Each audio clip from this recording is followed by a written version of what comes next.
Christian Gass committed to the University of Tennessee on Saturday. The Saturdays have been pretty fruitful for the Volunteers the last couple of weeks.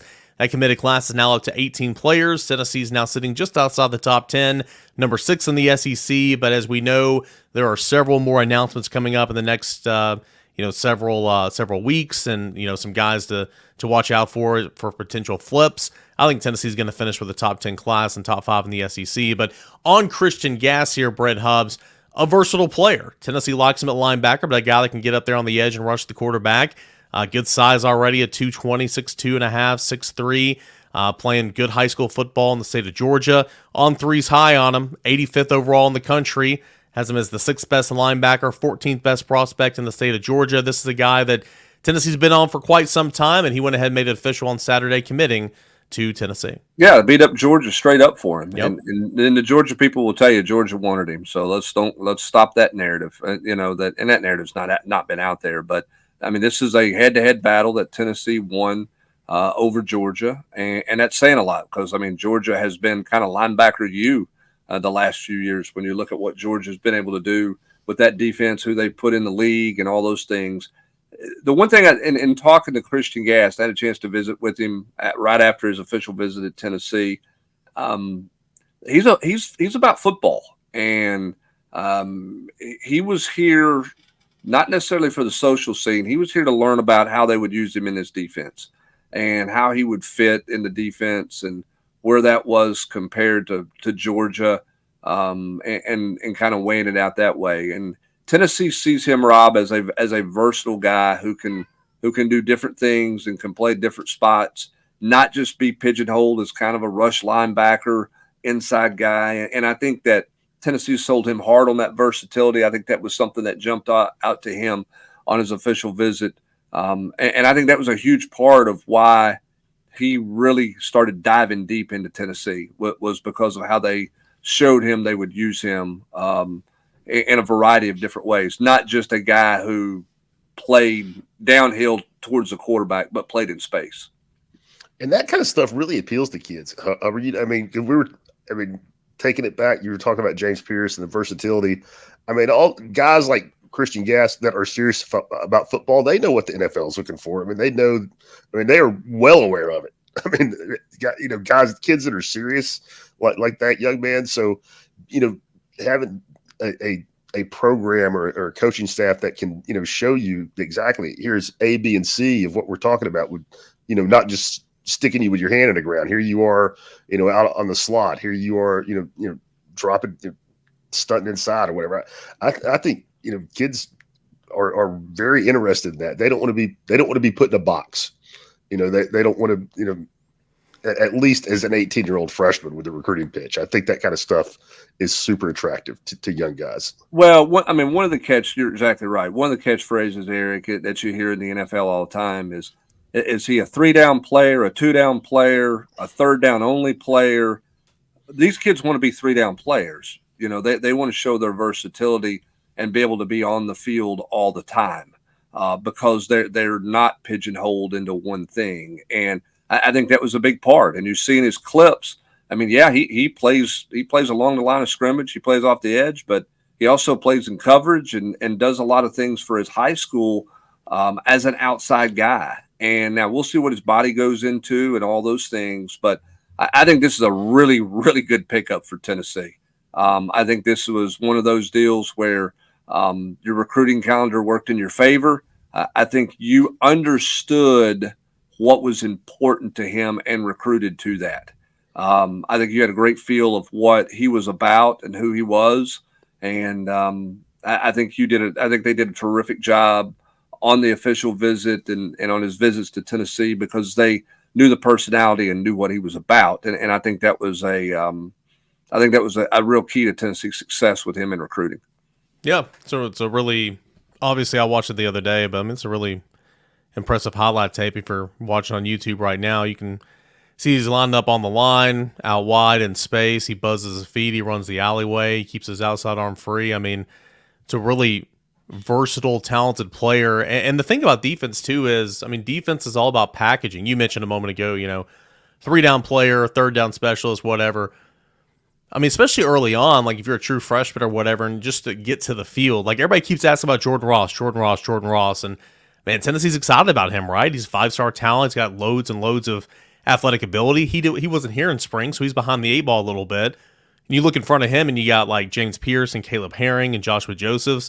So his role is going to be minimal. However, if he were to come in spring or in fall camp and do really, really well as a young freshman, there are packages to get him on the field. And that's what I'm saying about, like, if you're a defensive guy like Christian Gass, young in your career, early in your career, there are packages where you can get on the field and impact Tennessee's defense and then kind of figure out where you're going to be when it's all said and done. Goes back to versatility. That's it is versatile, but I think also Tennessee can sell. They've done a good job of playing freshmen, and putting them in different situations, and letting them go. And one of the things kids look at too, I mean, sub packages are great, right? I mean, Nick Saban he changed defensive football for a long time. That's why we were playing 10-9 football games for a long time, because he was sub packaging for everything. He had a 2nd and 8 sub package. He had a 2nd and 4 sub package. He had a 3rd. But with tempo now, you're looking for guys who could stay on the field for more snaps, because that's a great point. So being able to play multiple downs and staying on the field against tempo offenses is really important. And I think that's something that Christian Gass is aware of. Look, if you watch the tape on YouTube or you're read anything, I mean, he's a pretty polished player. I mean, that's a good program he plays in. He plays with a lot of good natural fundamentals. He is not just a see ball, hit ball kind of guy as a player. He plays fast. He plays aggressive.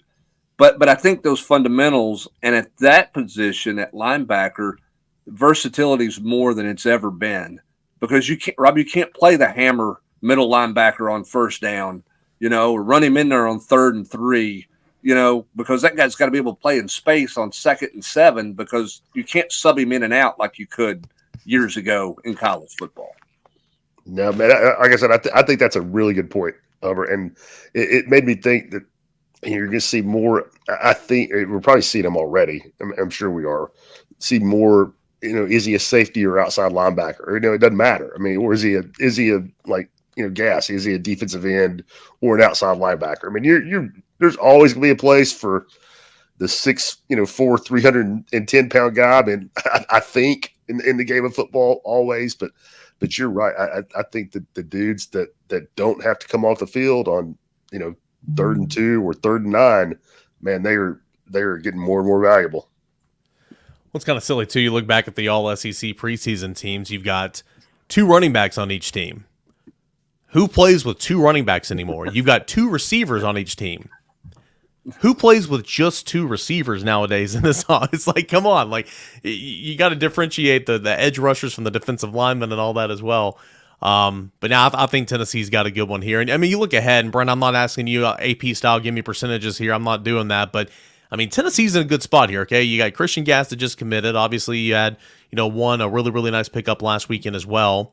And you look ahead, and you've got some commits coming up, whether it be to Tennessee or Ohio State or whoever, for David Sanders. You've got Shady Hayward coming up here this weekend. You've got Onus coming up. You've got you're still in the conversation for Juan Gass and Josh Petty. Some of these other guys. You've got some flip candidates like Jaden Perlotti, Deshaun Brame. I mean, Tennessee's in a pretty. My light just keeps going off every podcast. I have no clue what's going on. Tennessee's in position here with a lot of really talented players, and you're not going to get them all. But boy, you get a nice little handful of those guys. Your class, which already is pretty decent, man, it's sitting really pretty from a national perspective. It's like, oh man, look at this Tennessee class. Top 10, top 5 in the SEC. They're meaning some business. Yeah, no, there's no doubt about that. I think that this time a year ago, Tennessee looked to be in solid shape with some guys, and it just didn't go. They didn't go their way. They finished second. They were the bridesmaids to too many guys a year ago. Right now, Tennessee's finishing the bride. Because listen, when Christian Gass left Knoxville, Tennessee had all the momentum. Were they going to hold it for 4 weeks till he made a decision? The answer is they did. And give Chop and Tennessee and Tim Banks, give William Inge, give everybody credit for what they did to get the momentum and then to hold it to the finish line. And I think right now you feel like, based on what they've done with Travis Smith, based on what they've done now with Christian Gass, and where you think they are with Shady Hayward coming up this Saturday, you feel like Tennessee is in a position to close much better than they did a year ago, when really after July 4th they got Jordan Ross, and that was kind of the close. That was it. That's not going to be the case this year, and that's why Tennessee's in a position, I think, to be a solid top 10 class, and could be flirting with the outside edge of the top 5 if everything fell their way. So we'll see, kind of what happens. I mean, Austin's been talking about Deshaun Brame. I mean, I think he's going to be here sooner rather than later. There's a lot of Oregon scuttlebutt out there that he's going to flip. Feels like Tennessee, which had the momentum up until Friday night before he committed to Oregon, really has continued to have some momentum with him. So we'll see what happens with that one. That's the only tight end Tennessee would take, but they would certainly take him. And we'll see what that looks like here in the next week or so as he makes his way back to Knoxville. And then we'll see with David Sanders. David Sanders not going to take any more trips. He's not going anywhere this week, and they're moving towards a decision. And I don't know that he's going to move the date up, but I guess anything's possible, but it certainly doesn't feel like it. But I mean, I don't think Tennessee could put their best foot forward any more than they have with David Sanders right now. And I mean, obviously that's the big one on there when you look at the ranking and you look at the need and you look at who this guy is and what he's all about. That's a huge deal. But they are poised to have another nice 3 or 4 weeks here in recruiting, which will change the dynamic of this class even more, which is a good class now. It becomes a pretty elite class potentially for Tennessee.